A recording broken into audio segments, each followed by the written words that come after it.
Israel பாலஸ்தீன போர் இன்னமும் முடிவுக்கு வராத நிலையில அமெரிக்காவில் இருந்து இஸ்ரேலுக்கு சிவப்பு நிற பசுமாடுகள் பலியிடுவதற்காக இறக்குமதி பண்ணியிருக்காங்க இந்த இஸ்ரேல். உலகத்திலேயே மிக மோசமானவங்க கருதப்படுறவங்க தாங்க இந்த இஸ்ரேல். இந்த இஸ்ரேல் யூதர்களின் அடுத்த கட்ட திட்டம் என்னன்றதை நம்ம இப்ப பார்க்கலாம்.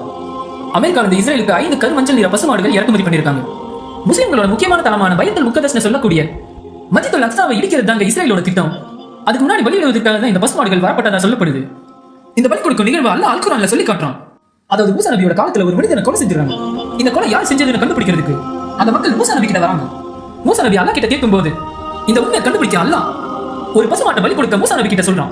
அந்த மக்கள் அது என்ன வகையான மாடு அப்படிங்கறது மூசா நபி கிட்ட கேட்கறாங்க. அதுக்கும் மூசா நபி அவர்கள் பதில் சொல்றாங்க. அந்த மாடு கெட்டியான மஞ்சள் நிறமா இருக்கணும், நடுத்தர வயதா இருக்கணும், விவசாயத்துக்கு பயன்படுத்தாததா இருக்கணும், வலிமையான மாடா இருக்கணும்னு மூசா நபி அவர்கள் சொன்னாங்க. அல்லாஹ்வோட கட்டளைப்படி அந்த மாட்டை பலி கொடுத்து அதுல ஒரு துண்டை அந்த இறந்தவர் மீது அடிச்சாங்க. பின் அந்த இறந்தவர் உயிர்ப்பித்து யார் அவரை கொலை செஞ்சாங்கன்னு சொன்னாங்க. இப்படி அல்லாஹ் தனது அத்தாட்சியை மூசா நபி அவர்களுக்கு காமிச்சான். அப்ப சொன்னதாங்க யூதர்கள் இப்பயும் கடைபிடிச்சிட்டு வராங்க. பல்லாயிரக்கணக்கான பாலஸ்தீன முஸ்லிம்களையும் கொலை செஞ்சுட்டாங்க. இப்ப இந்த பசுக்களை பலி கொடுத்து மஸ்ஜிதுல் அக்ஸாவை இடிச்சிட்டு அவங்களோட மோட்டார் கோயில் கட்டத்தாங்க அவங்களோட திட்டம். இதெல்லாம் வச்சு பார்க்கும்போது தஜ்ஜாலோட வருகையும் ஈசா நபியோட வருகையும் மிக பக்கத்திலே இருக்குன்னு சொல்லலாம். இந்த உலக அழிவிலிருந்து அல்லாஹ் நம் அனைவரையும் பாதுகாப்பானாக. இது போன்ற அனிமேஷன் வீடியோஸ் பார்க்க இஸ்லாம் யூனிவர்ஸ் அனிமேஷன் சேனலை சப்ஸ்கிரைப் பண்ணுங்க.